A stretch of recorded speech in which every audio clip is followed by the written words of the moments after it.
Pemirsa, inilah Point of View bersama saya Jackson Simanjuntak. Point of View itu merupakan sebuah program baru ya dari QNISCO ID yang membahas topik-topik terkait isu-isu terkini yang sedang mendapat banyak sorotan publik. Dan kali ini kita akan membahas atau membedah konsep terkait dengan konsep dari masing-masing paslon yang kemarin baru aja menyelesaikan debat kedua di Pilkada DKI Jakarta. Sebagai informasi, debat kedua itu kemarin dilaksanakan di Beach City International Stadium atau BCIS pada jam 7 malam di daerah Pademangan Ancol, Jakarta Utara atau pada Minggu 27 Oktober 2024. Nah, ada beberapa yang menarik yang bisa kita highlight ya pemirsa. Yang pertama itu adalah pernyataan dari calon gubernur nomor urut 2 Dharma Pongrekun. Dan sebagai informasi juga, Dharma dan Kun ini mempunyai slogan itu Jakarta ku aman, selamatkan jiwa, bisa membuat perut kenyang. Jadi ini slogannya mereka dan sangat atraktif ya, jadi sangat punya semangat jiwa yang baik lah kalau kita melihatnya seperti itu, dan bisa mengajak orang untuk melakukan banyak perubahan. Nah, kalau kita lihat dari paparannya kemarin tuh ada salah satu yang menarik, yaitu program unggulannya. Dharma itu menyebutnya sebagai getuk tular adab. Nah, kalau getuk tular itu sendiri yaitu kalau nggak salah itu berasal dari bahasa Jawa yang artinya itu menyampaikan sebuah informasi kepada orang lain, lalu nanti itu secara natural itu akan sambung menyambung gitu. Jadi dari satu orang ke orang lainnya sampai akhirnya pesan itu nyampe ke seluruh masyarakat gitu. Artinya melalui konsep getuk tular ini atau getuk tular adab ya, kalau pasangan nomor urut 2 menyebutnya, itu ingin membuat sebuah perubahan khususnya di sektor ekonomi ya. Jadi bagaimana sebuah ekonomi itu menjadi pusaran ekonomi itu untuk bisa menyelesaikan persoalan ekonomi yang ada di Jakarta. Itu yang mereka inginkan ya. Jadi mereka itu berharap bahwa ekonomi masyarakat itu bisa lebih stabil, lebih mapan gitu, karena emang selama ini kan ekonomi masyarakat di Jakarta sangat bervariasi, ada yang sangat mapan, ada yang sangat tidak mapan lah kayak gitu. Nah, harapannya ini dari getuk tular adab ini, pasangan calon nomor urut 2 itu berharap bahwa minimal rakyat jelata itu bisa bertahan ya. Jadi bahkan bisnisnya ini bisa diwariskan sampai ke anak cucunya gitu. Nah, mereka mengakui ini merupakan sebuah program yang disebut unggul karena harapannya ini kegiatannya hanya bisa dilakukan di rumah aja, tapi secara ekonomi itu bisa mencukupi dan bahkan masuk ke pundi-pundi mereka ya. Jadi secara otomatis gitu loh. Nah, itu. Jadi dia juga berharap bahwa tidak ada lagi tuh warga Jakarta yang terusir karena misalnya biaya hidup yang mahal kayak gitu. Nah, yang lebih menarik lagi, timnya paslon nomor urut 2 ini, Dharma Kun ini, atau Dharma Pongrekun dengan Kun Wardana itu, mereka setelah maksudnya mereka itu sudah menyiapkan apa yang disebut dengan tim ekonomi adab. Jadi ada tim khusus ekonomi yang terdiri dari pakar-pakar, dari ahli-ahli yang nanti akan membantu untuk mengawasi proses jalannya sistem dari ekonomi adab ini gitu. Nah, yang menarik justru di debat kemarin itu orang banyak pingin tahu sebenarnya apa sih yang dimaksud dengan getuk tular adab ini gitu. Tapi Dharma pada paparannya tuh kalau kita menyebutnya, dia tidak bisa menjelaskan secara detail ya. Sebenarnya apa sistem ekonomi adab ini gitu. Apa yang membedakannya dengan sistem ekonomi yang udah ada saat ini? Lalu apa juga yang membedakannya dengan target-target atau hasil capaian yang akan dicapai ketika mereka menerapkan sistem ekonomi adab ini gitu. Jadi ibaratnya itu kalau kita bisa nyebutnya itu ini masih kayak abu-abu ya. Jadi yang satu, konsep ini sendiri belum pernah diterapkan sebelumnya gitu.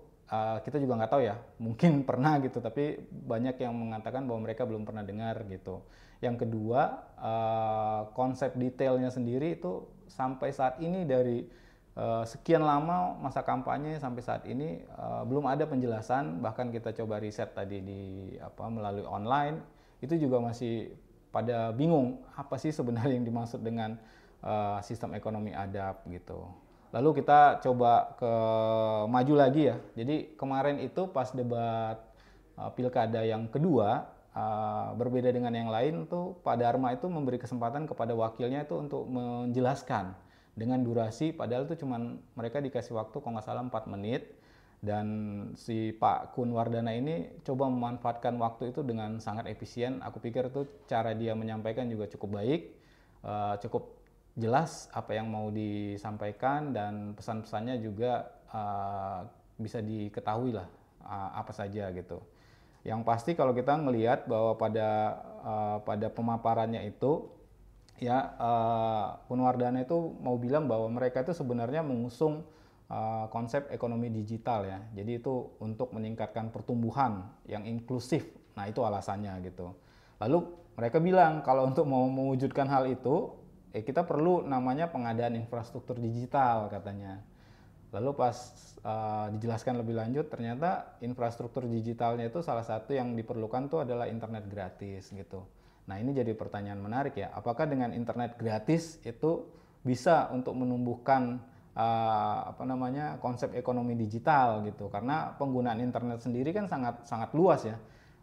Memang betul internet bisa digunakan untuk kegiatan ekonomi gitu, tapi kan ada banyak fungsi internet juga, bisa buat belajar, bisa buat kerja dan macam-macam gitu. Nah, sejauh apa porsi internet gratis ini akan difokuskan pada kegiatan untuk optimalisasi ekonomi digital? Nah, ini juga masih pertanyaan kita gitu. Lalu mereka juga dikabarkan tuh sudah memahami bahwa ada dampak buruk ternyata dari internet ini di masyarakat gitu. Lalu solusinya kata Pak Kun, mereka akan membuat teknologi yang bisa menyaring konten-konten negatif, terus juga akan melihat traffic yang ada di internet. Lalu yang terakhir itu mereka akan membuat regulasi katanya. Itu ya tentang konsep ekonomi digital. Nah, yang menarik itu adalah ketika Pak Kun menyebut terkait dengan konsep pengaduan Jakarta Kini atau yang dikenal dengan JAKI. Nah, JAKI ini kalau menurut konsepnya calon nomor urut 2, ini konsepnya akan dirubah gitu. Jadi nanti JAKI ini akan menjadi super apps itu atau aplikasi super yang di dalamnya itu bisa menaungi macam-macam kebutuhan sebenarnya. Jadi di dalamnya itu ada banyak fitur, bisa ada fitur kesehatan, fitur pendidikan, fitur keuangan, dan juga ada fitur transportasi ya. Nah, yang jadi pertanyaan ini terkait fitur keuangan ini fitur keuangannya yang akan seperti apa? Apakah nanti aplikasi JAKI ini juga akan difungsikan untuk kegiatan transaksional, misalnya untuk bisa jadi alat tukar atau alat untuk membeli sesuatu? Nah, itu juga kemarin tidak dijelaskan ya. Karena kalau untuk transportasi mungkin kita semua udah tahu ya. Jadi aplikasi apapun namanya, Jaklingko atau apapun namanya itu kan itu bisa digunakan gitu. Kesehatan juga gitu. Lalu berikutnya itu terkait dengan kesejahteraan para ojek online gitu. Nah, mereka itu ingin bahwa ojek online itu nggak lagi dikenai potongan gitu dari si pembuat aplikasi ini gitu. Karena selama ini emang potongan yang dikenakan terhadap para mitra ya, mereka menyebutnya itu memang sangat memberatkan gitu. Jadi saya beberapa kali pernah ngobrol ke ojek online, ya mereka mengaku bahwa potongannya sangat besar, dan belum lagi sebenarnya mereka harus menghadapi kayak promo-promo lah gitu, yang membuat mereka penghasilannya juga nggak bisa banyak-banyak banget gitu.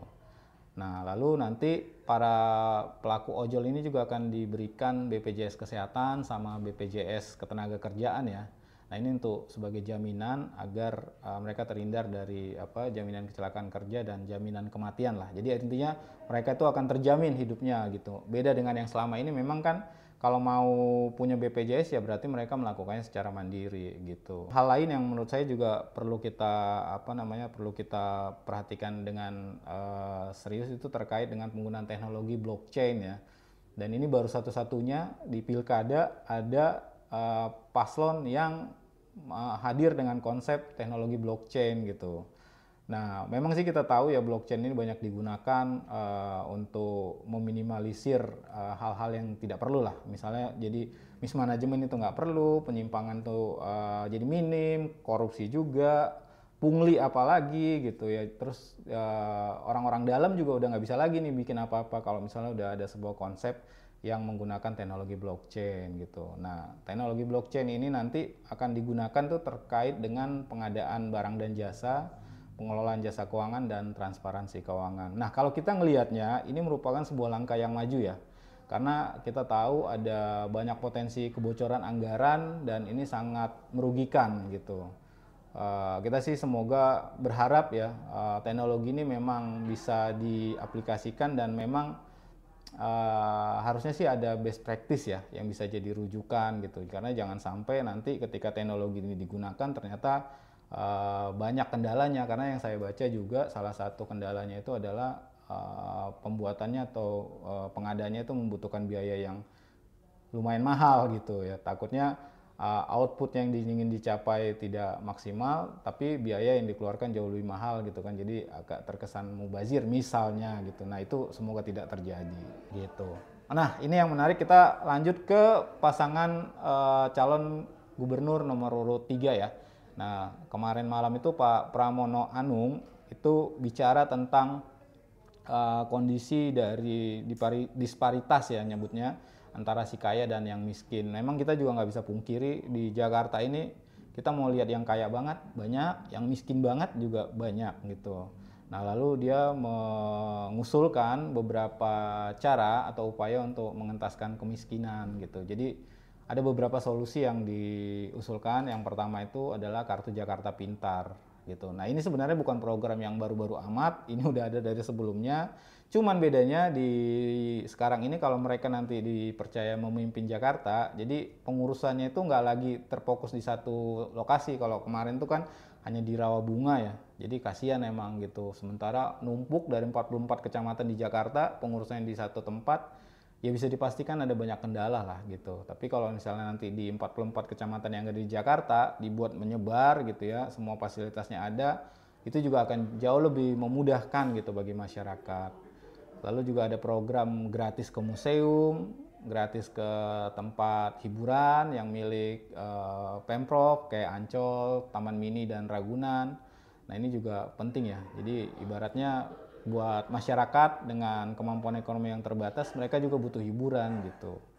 Nah, lalu yang berikutnya ada namanya Kartu Jakarta Mahasiswa Unggul atau dikenal dengan nama KJMU. Ini juga sangat menarik karena kita tahu bahwa banyak sebenarnya masyarakat Jakarta itu yang sangat pingin gitu ya mendapatkan kemampuan mendapatkan layanan pendidikan lah yang terbaik, misalnya untuk bisa bekerja, bisa sekolah di kampus-kampus yang baik gitu. Cuman karena seringkali biaya itu jadi kendala gitu.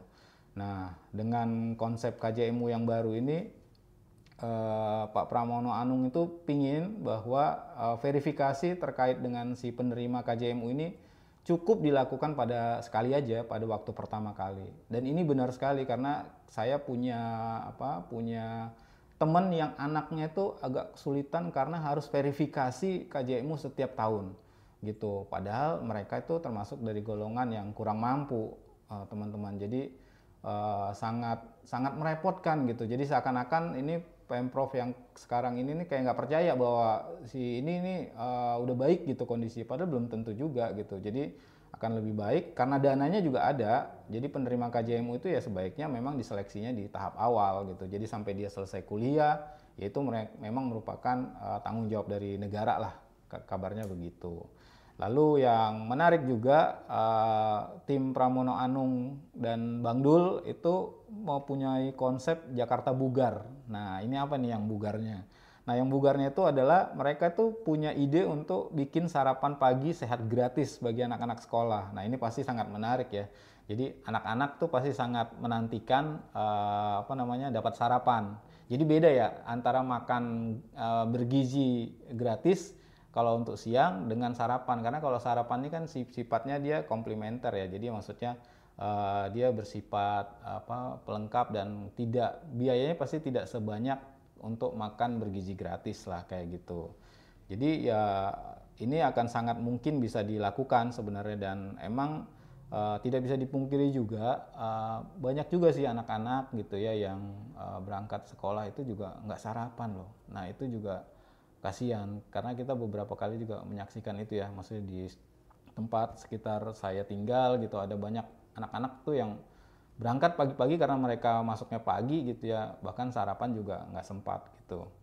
Lalu nanti juga akan ada apa namanya terkait dengan BPJS. Nah, nanti itu waktu tunggunya akan dipersingkat ya. Jadi tidak seperti yang sekarang dan yang lalu-lalu gitu ya. Bahkan untuk mendapat surat rujukan misalnya agak lama gitu ya. Jadi ini prosesnya di tim Pramono Bangdul ini nomor urut 3 ini mereka akan membuat semuanya itu waktu tunggu BPJS itu akan menjadi lebih singkat. Terus mereka tuh punya konsep yang menarik juga terkait dengan pembangunan rumah sakit umum daerah atau RSUD di daerah yang padat penduduk. Nah, salah satu yang jadi perhatian mereka itu adalah ketika mereka berkunjung ke Cakung ya kalau nggak salah, Cakung ya. Cakung tuh kan luas banget dan memang tuh sangat padat, sangat crowded. Dengan wilayah seluas itu dan sepadat itu memang di situ nggak ada rumah sakit gitu. Jadi ya memang harusnya di tempat-tempat yang padat penduduk ya rumah sakit dengan tipe yang paling minimal mungkin ya itu perlu ada ya, karena ini kan ibu kota gitu, ini Jakarta yang sekarang disebutnya sebagai kota global. Lalu ada juga center 24 jam kesehatan psikologis. Nanti siapa yang punya kendala terkait psikologis juga ada. Lalu ada juga servis terkait dengan layanan lansia. Nah, khusus di lansia ini kabarnya nanti ada namanya dokter putih, pasukan putih ya. Nyebutnya itu dokter keliling yang akan melayani para lansia yang mempunyai kebutuhan khusus terkait dengan kesehatan gitu. Terus selain itu juga ada banyak nih ternyata. Jadi nanti kepada pahlawan kemasyarakatan ya, mereka nyebutnya ada RT RW, Jumantik, Dasawisma. Nah, itu akan diberikan insentif yang jauh lebih baik dari yang sebelumnya gitu. Nanti untuk RT akan mendapat honor kalau kalian menyebutnya itu sebesar 4 juta. Jumlahnya 2 kali lipat dari yang sebelumnya yang hanya 2 juta. Terus RW juga akan mendapatkan honor atas kinerjanya membantu masyarakat tuh sebesar 5 juta. Lalu ada Jumantik dan Dasawisma yang sebelumnya itu mereka hanya mendapatkan 500.000, sekarang kalau mereka naik jadi pimpinan Jakarta nanti akan mendapatkan honor sebesar 1 juta. Selain itu juga yang penting adalah guru honorer ya. Jadi dari 2 juta nanti salarinya akan ditingkatkan menjadi 5 juta rupiah, itu sesuai dengan UMP Kota Jakarta. Nah, jadi dari program-program ini memang kalau kita ngelihat secara sekilas, ini persoalan-persoalan yang sangat real ya, yang memang dibutuhkan oleh masyarakat di Jakarta gitu. Dan bahkan mereka juga punya ide untuk membuka lapangan kerja baru di Jakarta. Jadi jumlahnya berapa? Nah, ternyata mereka tuh menyebut sebuah angka. Angkanya adalah 500.000 lapangan kerja baru ya. Jadi ketika mereka nanti terpilih, misalnya mereka akan langsung melakukan itu dengan membuka lapangan kerja baru. Tapi di sini nggak disebutkan sektornya apa. Jadi sektornya apakah informal atau formal gitu. Nah, ini ada bedanya nanti dengan kandidat berikutnya ya, Ridwan Kamil gitu.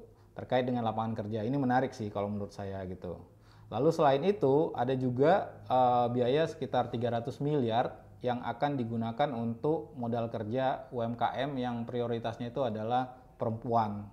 Nah, jadi mereka juga sangat peduli dengan isu-isu gender ya. Jadi perempuan-perempuan yang punya usaha ya agar lebih mandiri maka disiapkan nih modalnya gitu. Karena memang kita tahu selama ini yang jadi persoalan itu adalah biaya gitu atau pendanaan lah ya disebutnya seperti itu. Nah, terus yang menarik Pramono itu di akhir pidatonya dia menyebutkan bahwa saya adalah pemimpin bagi semua golongan, agama, dan bagi semua masyarakat. Nah, ini yang memang figur pemimpin yang sangat kita harapkan ya. Jadi pemimpin itu ya adalah pemimpin buat semua, dia bukan pemimpin bagi sekelompok orang, bukan pemimpin bagi segolongan orang, bukan pemimpin bagi kelompok agama tertentu misalnya. Jadi ya, pemimpin untuk kasuistik wilayah kayak Jakarta ya dia adalah milik semua warga Jakarta lah, kita nyebutnya seperti itu. Berikutnya kita ke Ridwan Kamil ya. Jadi ini calon gubernur dengan nomor urut 1. Nah, ini juga dia hadir dengan beragam ide dan gagasan. Ada yang terkait dengan isu pendidikan, akses kesehatan, kepadatan dan kekumuhan, bahkan sembako mahal itu juga jadi perhatiannya. Terus terkait juga dengan sulitnya lapangan kerja dan banyak hal lah. Jadi intinya dia coba pingin membantu agar masyarakat Jakarta ini yang kondisinya boleh dikatakan tidak merata ya, itu agar lebih terbantu lah dari sisi ekonomi gitu. Nah, apa yang dilakukan? Nah, Ridwan Kamil itu mengusulkan terkait dengan sisi pendidikan ya, jadi sektor pendidikan. Karena saya juga setuju bahwa apapun itu perubahan itu dimulai dari sektor pendidikan gitu. Karena hanya dengan pendidikan yang baik kita bisa menghasilkan kesejahteraan yang baik. Itu sudah rahasia umum lah gitu.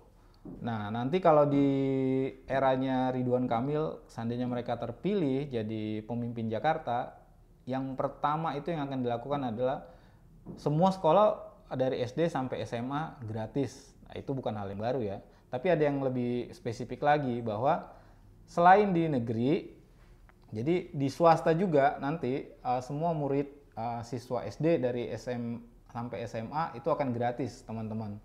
Itu sebuah ide yang sangat brilian ya. Jadi kita tahu saat ini tuh banyak sekali siswa yang akhirnya itu bersekolah di swasta, sementara di sekolah swasta itu kita tahu biayanya mahal. Lalu yang terjadi apa? Mereka akhirnya putus sekolah gitu karena nggak ada punya biaya gitu. Sementara untuk masuk ke negeri sangat sulit dengan sistem PBDB yang ada sekarang ini gitu. Jadi, nah ini juga sebuah terobosan kalau misalnya nanti semua siswa itu bisa ditampung di sekolah swasta dan itu gratis dari SD sampai SMA. Wow, itu nggak kebayang ya dampaknya ya. Jadi sebenarnya udah nggak terlalu sulit, nggak terlalu menjadi kendala apakah itu sistemnya PPDB atau enggak ya. Jadi yang penting siswa itu atau calon siswa itu harus bisa sekolah dan itu gratis. Nah, disitulah sebenarnya peran negara itu untuk hadir. Ini sebuah ide yang sangat brilian ya kalau kita melihatnya gitu. Bahkan bukan itu aja tuh. Jadi Ridwan Kamil juga mengusulkan agar guru itu juga dibebani bebannya dikurangi ya. Karena memang benar saya juga udah ngelihat sendiri bagaimana guru-guru itu terjebak dia dengan laporan-laporan rutinitas yang harus dia lakukan setiap hari gitu. Jadi dia harus mengisi form ini, dia harus melapor ke sini. Jadi terjebak hanya dengan urusan-urusan operasional yang sebenarnya itu bisa dibuat lebih simpel sebenarnya. Karena tujuannya dia itu adalah untuk membangun karakter ya atau menjadi pendidik gitu ya. Jadi beda antara pengajar dengan pendidik karena kalau mendidik itu jauh lebih sulit gitu. Jadi dari sisi etikanya juga masuk, dari sisi pengetahuan juga masuk. Jadi dia sangat komprehensif lah kayak gitu. Nah, ketika nanti beban guru dikurangi, maka si guru ini tuh akan lebih fokus dia dalam memberikan pelajaran gitu. Termasuk juga memperhatikan para siswa. Karena kita tahu banyak kasus khususnya seperti bullying gitu ya, kekerasan di sekolah. Itu kan terjadi dan guru nggak ngapa-ngapain gitu. Kenapa guru nggak ngapa-ngapain? Karena gurunya juga udah capek, udah banyak tugas yang harus dia lakukan gitu. Jadi kalau dengan sistem yang ini pengawasannya akan lebih fokus ke murid-murid yang ada di sekolah tersebut gitu. Lalu Ridwan Kamil juga itu mengupayakan agar BPJS itu diberikan 100% ya. Karena apa 100%? Karena masih ada 10% warga Jakarta itu yang belum dapat BPJS gitu. Jadi artinya 100% ini adalah semua orang yang ada di Jakarta nantinya itu akan mendapatkan bantuan mendapatkan layanan BPJS ya, baik kesehatan dan ketenagakerjaan gitu. Dan ini juga terobosan yang sangat menarik karena banyak masyarakat miskin di ibu kota itu yang sebenarnya selain mereka tidak punya kemampuan finansial gitu ya, jadi kalau misalnya sakit itu mereka bingung mau berobatnya kemana gitu karena duitnya juga nggak punya gitu ya. Ini problematika real yang sehari-hari juga kita alami ya. Nah, terus yang menarik itu di apa namanya di masanya Emil dan Pak Suswanto ini, mereka itu akan meneruskan ya atau melanjutkan apa yang disebut dengan program makan bergizi gratis gitu. Jadi akan ada tambahan makanan gratis untuk segmen-segmen tertentu yang dibutuhkan di Jakarta. Nah, ini sebenarnya nggak clear juga ya. Jadi sebenarnya konsep makanan bergizi gratisnya yang seperti apa? Karena kalau lah misalnya nanti program makan bergizi gratis itu sudah dilaksanakan oleh pemerintah pusat, lalu mereka mau yang bagian mana ini yang akan dilakukan? Apakah akan redundant gitu? Mereka akan ngasih makan 2 kali gitu kan? Ini juga kan jadi pertanyaan gitu.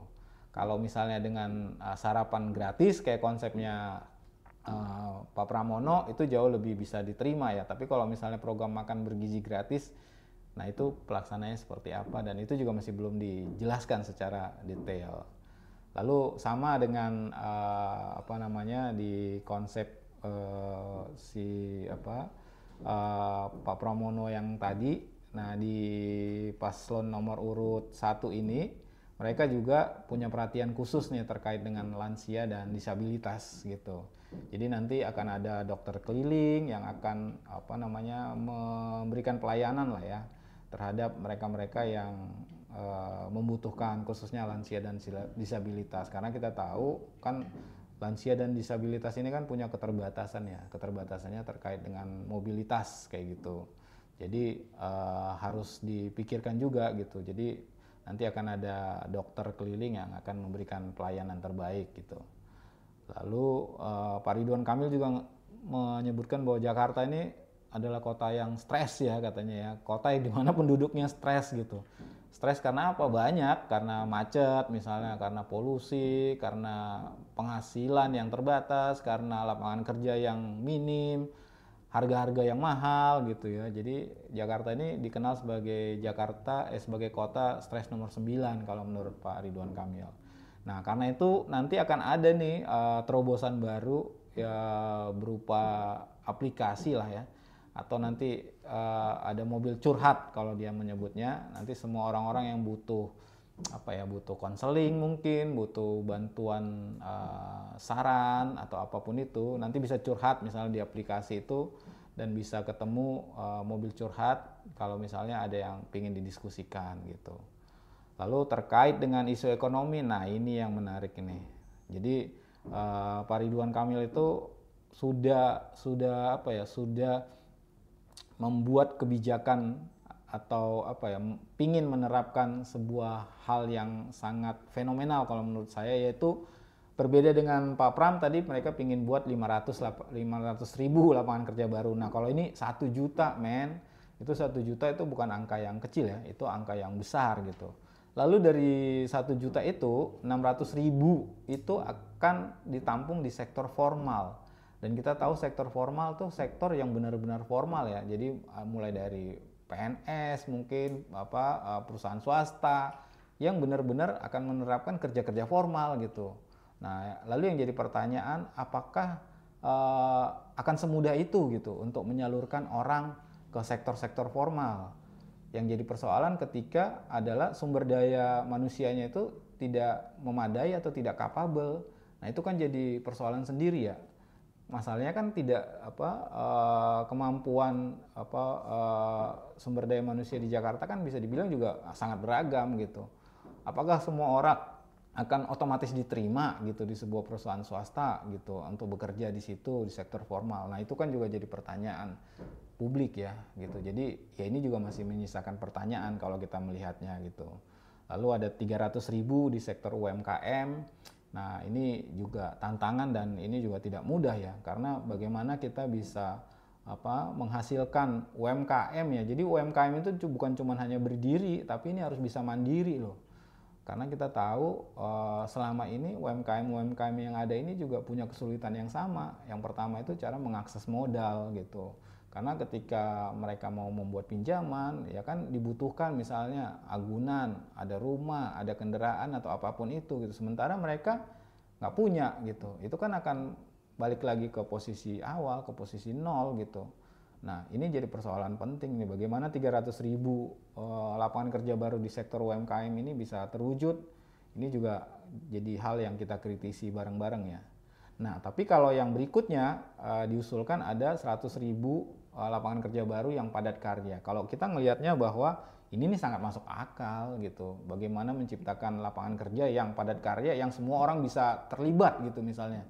Ibarat kata misalnya paling sederhana kita bangun jalan, bangun jembatan gitu. Itu kan butuh Butuh banyak tenaga kerja, padat karya gitu kan. Nah, itu yang disebut dengan padat karya. Jadi ketika banyak orang yang mungkin dia tidak perlu spesifikasi khusus tapi bisa menjangkau lebih banyak orang. Harusnya sih kalau kita ngelihat bahwa justru di padat karya ini yang harusnya jadi proporsi yang terbesar gitu untuk penciptaan lapangan kerja baru gitu. Dan nggak hanya itu ya, di masa pemerintahannya Pak Ridwan Kamil Suswono ini nanti jika mereka terpilih, mereka itu juga punya program yang disebut dengan program 1 miliar per RW se-Jakarta. Nah, ini juga masih masih menimbulkan pertanyaan gitu, karena 1 miliar per RW itu konsepnya seperti apa gitu. Apakah itu dana yang akan habis saja gitu aja gitu, atau sebenarnya ini modelnya konsep dana bergulir gitu, karena ya akan sia-sia kalau dikasih duit 1 miliar hanya untuk dia habiskan begitu saja, kan ya sangat mubazir juga gitu. Itu dia. Terus nanti ada konsep ekonomi kota global di mana nanti untuk para Gen Z ya, atau anak-anak muda, Ridwan Kamil itu akan membuat sebuah sebuah tempat di mana mereka bisa berkumpul yang disebut dengan Digital Academy. Jadi rencananya nanti Digital Academy ini akan menampung 100.000 Gen Z. Jadi mereka akan kayak mendapat pelatihan lah di situ bagaimana melakukan atau membuat sebuah bisnis ya yang sangat bisa dilakukan gitu. Juga nanti ada konsep untuk membuat coworking space yang gratis, karena kita tahu coworking space ini yang ada di Jakarta semua bayar ya. Per jam itu bayarnya berapa gitu. Nah, masalahnya co-working place ini sangat perlu memang. Jadi kita butuh tempat di mana kita bisa mendapatkan banyak informasi juga dan juga interaksi ya, khususnya itu. Karena ketika kita bertemu dengan banyak orang itu bahkan akan banyak interaksi, akan banyak informasi juga yang akan membuat masukan-masukan gitu terhadap konsep-konsep yang akan mau kita garap gitu.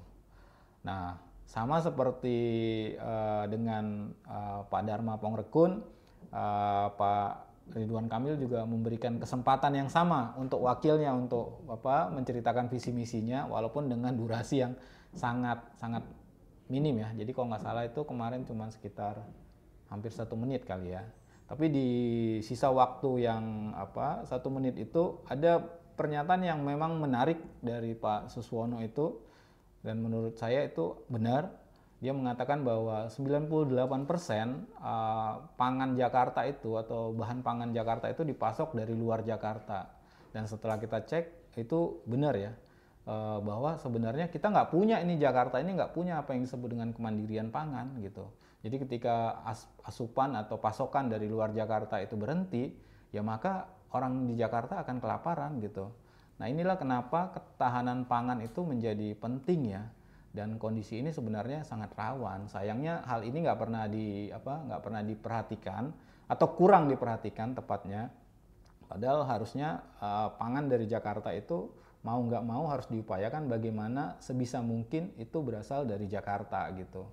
Karena kalau misalnya ada bencana alam gitu ya, pasokan akan terhambat. Terus kalau ada kecelakaan atau apapun itu gitu kan, itu akan membuat banyak kendala di mana bahan-bahan pangan yang harusnya masuk Jakarta bisa sesuai jadwal ternyata jadi terkendala gitu. Nah, ini menarik kalau menurut kita ya. Jadi bagaimana sebuah konsep ketahanan pangan itu memang harus dipikirkan dari tahap awal gitu. Yang namanya kota global, ibu kota loh kemarin itu gitu.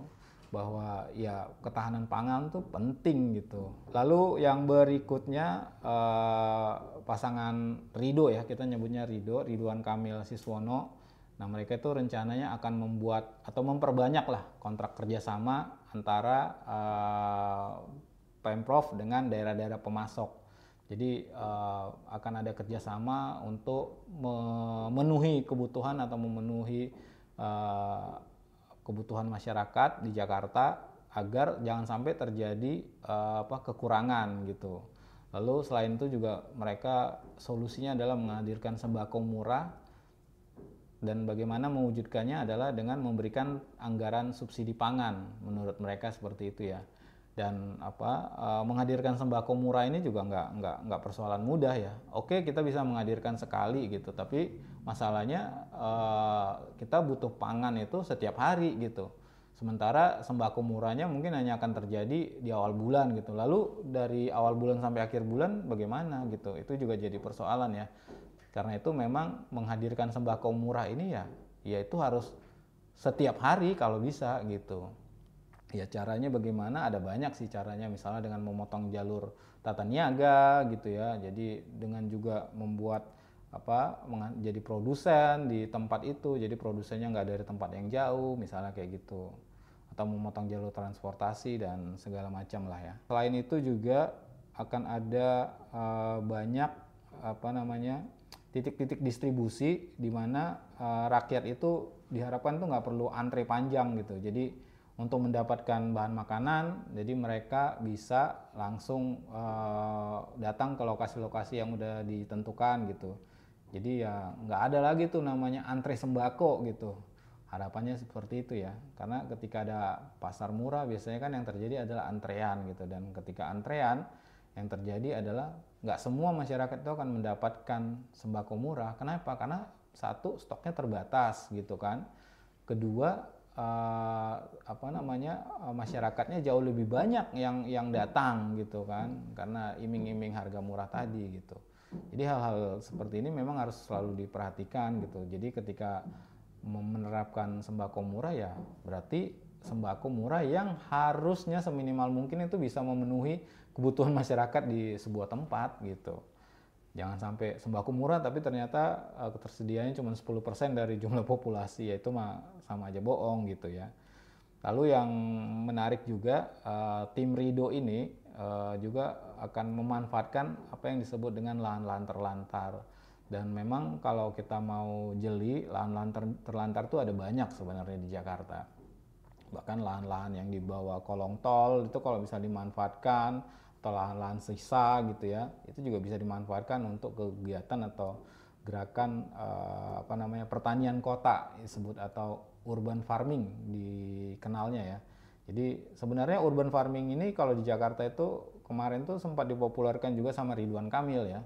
Jadi bagaimana mereka memulai urban farming di daerah Kemayoran kalau nggak salah gitu, dan itu juga cukup berdampak lah gitu. Bagaimana masyarakat misalnya udah nggak perlu beli sayur lagi, nggak perlu beli cabai lagi, nggak perlu beli bahan-bahan pangan yang sebenarnya bisa mereka produksi.